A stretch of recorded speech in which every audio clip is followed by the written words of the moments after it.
अस्सलाम वालेकुम।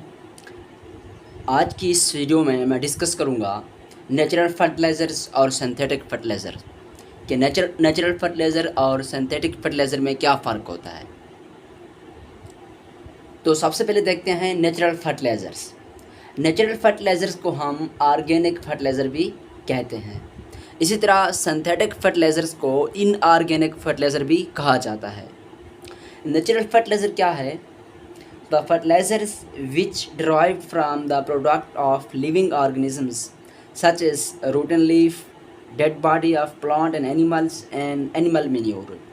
कोई भी ऐसी फर्टिलाइज़र्स जो लिविंग ऑर्गेनिज्म से या लिविंग ऑर्गेनिज्म के प्रोडक्ट्स से हासिल की जाए, ऐसी फर्टिलाइज़र को क्या कहेंगे? ऐसी फर्टिलाइज़र को नेचुरल फर्टिलाइज़र या ऑर्गेनिक फर्टिलाइज़र कहते हैं। कोई भी ऐसी फर्टिलाइज़र्स जो लिविंग ऑर्गेनिज़म या लिविंग ऑर्गेनिज़म के प्रोडक्ट्स से हासिल की जाए, उसे क्या कहते हैं? उसे नेचुरल फर्टिलाइज़र या ऑर्गेनिक फर्टिलाइज़र कहते हैं। जैसा कि डेड प्लांट्स हो गए, डेड एनिमल हो गए, जब इनकी डिकम्पोजिशन होती है, इनकी डिकम्पोजिशन से जो प्रोडक्ट हमें मिलते हैं वो क्या होते हैं? नेचुरल फर्टिलाइज़र्स कंसिडर किए जाते हैं। इसी तरह एनिमल मैन्योर को भी क्या है? नेचुरल फर्टिलाइज़र्स कंसिडर किया जाता है। या फिर रूटन लीफ, जो पत्ते गल सड़ रहे हों, वो भी क्या है? नेचुरल फर्टिलाइज़र्स में आते हैं। सिंथेटिक फर्टिलाइज़र क्या है? सिंथेटिक फर्टिलाइज़र को मैंने पहले भी कहा है कि इनऑर्गेनिक फर्टिलाइज़र कहा जाता है।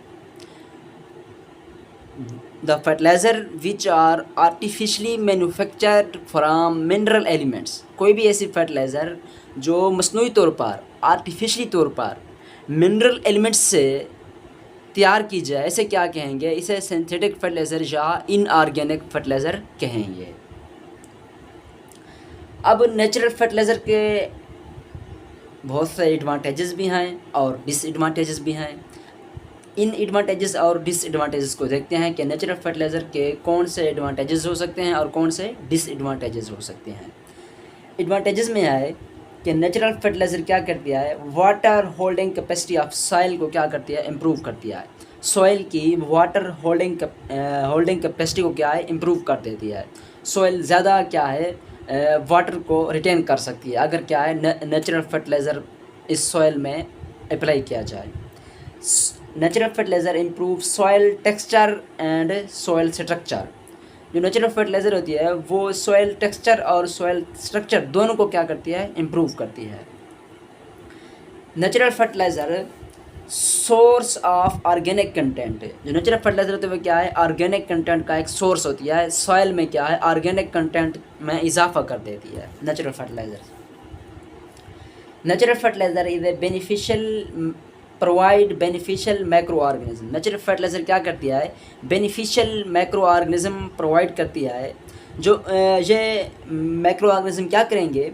जो सॉइल में कंटेमिनेंट्स मौजूद होंगे, उन कंटेमिनेंट्स को क्या कर देंगे? डिग्रेड कर देंगे। जो मैक्रो ऑर्गेनिज्म जो सॉइल में कंटेमिनेंट्स मौजूद होते हैं, उन कंटेमिनेंट्स की ब्रेक डाउन कर दें। यह मैक्रो ऑर्गेनिज्म उन कंटेमिनेंट्स क्या है? ब्रेक डाउन कर देंगे या उनको क्या है? डिग्रेड कर देंगे, जिससे क्या है कि सॉइल क्या है? कंटेमिनेंट से फ्री हो जाती है। इसी तरह ये मैक्रो ऑर्गेनिजम्स कुछ पैथोजन को भी क्या है? किल करते हैं। तो ये कुछ एडवांटेजेस थे नेचुरल फर्टिलाइज़र के। अब डिसएडवांटेजेस देखते हैं। पहला ये है कि nature and concentration of nutrients is not confirm. कि नेचुरल फर्टिलाइज़र में हमें न्यूट्रिएंट्स की नेचर का पता नहीं होता कि इस फर्टिलाइज़र में कौन से न्यूट्रिएंट्स मौजूद हैं। नाइट्रोजन मौजूद है, इसमें पोटाशियम मौजूद है, फास्फोरस मौजूद है, कैल्शियम मौजूद है। एक तो उनकी नेचर का भी नहीं पता होता, दूसरा उनकी कंसंट्रेशन का भी नहीं पता होता कि नाइट्रोजन मौजूद है तो कितनी मिकदार में मौजूद है, फास्फोरस मौजूद है तो कितनी मिकदार में मौजूद है, कैल्शियम मौजूद है तो कितनी मिकदार में मौजूद है।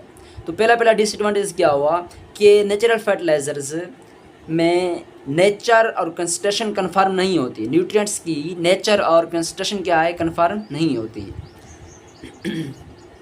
अच्छा, दूसरा डिसएडवांटेजेस ये है कि nutrient level is not confirm. Fertiliser में, नेचुरल फर्टिलाइज़र में न्यूट्रिएंट्स लेवल क्या है? कन्फर्म नहीं होता कि कितने न्यूट्रिएंट्स मौजूद हैं तो कितने लेवल पर मौजूद हैं। इसी तरह natural fertiliser is smelly. Natural fertiliser क्या है? नेचुरल फर्टिलाइज़र स्मेली होती है, बदबूदार होती है, इससे बदबू आती है। Natural fertiliser act as a feed stock for different organism like birds. ये मुख्तलिफ ऑर्गेनिज्म के लिए क्या है, फीड स्टॉक के तौर पर काम करती है, उनको फीड प्रोवाइड करती है।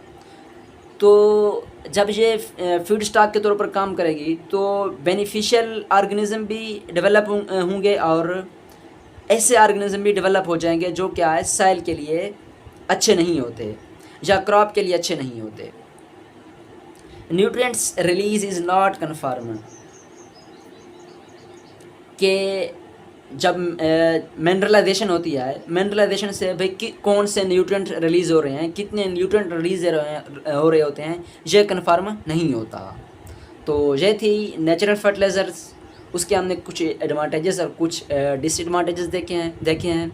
आगे देखते हैं कि सिंथेटिक फर्टिलाइज़र क्या होता है। सिंथेटिक फर्टिलाइज़र मैंने पहले भी बता दिया कि कोई भी फर्टिलाइज़र जो क्या है मसनूई तौर पर, आर्टिफिशली तौर पर मिनरल एलिमेंट से अगर तैयार की जाए तो ऐसे फर्टिलाइज़र को क्या कहेंगे, सिंथेटिक फर्टिलाइज़र कहेंगे। अब सिंथेटिक फर्टिलाइज़र के भी कुछ एडवांटेजेस हैं और कुछ डिसएडवांटेजेस हैं। सबसे पहले एडवांटेजेस देखते हैं कि इसके एडवांटेजेस क्या हैं। Concentration and nutrients level of synthetic fertiliser is confirm. जो सिंथेटिक फर्टिलाइज़र होती है उनमें जो न्यूट्रिएंट्स मौजूद होते हैं उनकी कंसंट्रेशन और नेचर दोनों क्या होते हैं, कन्फर्म होते हैं। दोनों का हमें पता होता है कि इस फर्टिलाइज़र में फ़िलहाल न्यूट्रिएंट्स मौजूद है तो उसके कितना लेवल, कितनी कंसंट्रेशन मौजूद है, ये हमें क्या है, कन्फर्म होते हैं। मिसाल के तौर पर अगर हम यूरिया की मिसाल लें, हमें पता होता है कि यूरिया में क्या है, नाइट्रोजन मौजूद होती है। और कितने परसेंट नाइट्रोजन मौजूद होती है? 46%, 46% क्या है, नाइट्रोजन मौजूद होती है। Nutrient release very quickly. Synthetic fertiliser से जो न्यूट्रिएंट्स रिलीज़ होते हैं वो क्या है, क्विकली रिलीज़ होते हैं, जल्दी रिलीज़ होते हैं। जब मिनरलाइजेशन होती है इनकी तो इनसे जो न्यूट्रिएंट्स क्या हैं, जल्दी रिलीज़ होते हैं। High level of nutrients, synthetic fertiliser में क्या है, न्यूट्रिएंट्स की हमेशा क्या है, कंसंट्रेशन हमेशा हाई होता है। अब इसके कुछ डिसएडवांटेजेस देखते हैं। Synthetic fertiliser does not contain macro organisms. Synthetic fertiliser में मैक्रो ऑर्गेनिज्म नहीं होते, जबकि नेचुरल फर्टिलाइज़र में हमने देखा था कि मैक्रो ऑर्गेनिज्म मौजूद होते हैं, जो कि क्या करते थे, जो पैथोजन जो हमें हमारे क्रॉप्स को नुकसान पहुंचा रहे होते थे उन पैथोजन को किल कर देते थे, या फिर क्या है, जो सॉइल में कंटेमिनेंट्स मौजूद होते थे उनको मतलब क्या है, डिग्रेड कर देते थे। जबकि सिंथेटिक फर्टिलाइज़र में क्या है, मैक्रो ऑर्गेनिजम्स मौजूद नहीं होते। It does not contain organic content. Synthetic fertiliser क्या है, ऑर्गेनिक कंटेंट प्रोवाइड नहीं करती, only provide primary nutrients. Synthetic fertiliser क्या है, सिर्फ और सिर्फ हमें प्राइमरी न्यूट्रिएंट्स प्रोवाइड करते हैं। प्राइमरी न्यूट्रिएंट्स कौन से होते हैं? Primary nutrients NPK। इन 3 न्यूट्रिएंट्स को क्या है, प्राइमरी न्यूट्रिएंट्स कहा जाता है। सिंथेटिक फर्टिलाइज़र सिर्फ और सिर्फ हमें क्या है, प्राइमरी न्यूट्रिएंट्स प्रोवाइड करते हैं। इन प्राइमरी न्यूट्रिएंट्स से यानी कि नाइट्रोजन, फास्फोरस, पोटाशियम के अलावा हमें कोई और न्यूट्रिएंट प्रोवाइड नहीं करते सिंथेटिक फर्टिलाइज़र।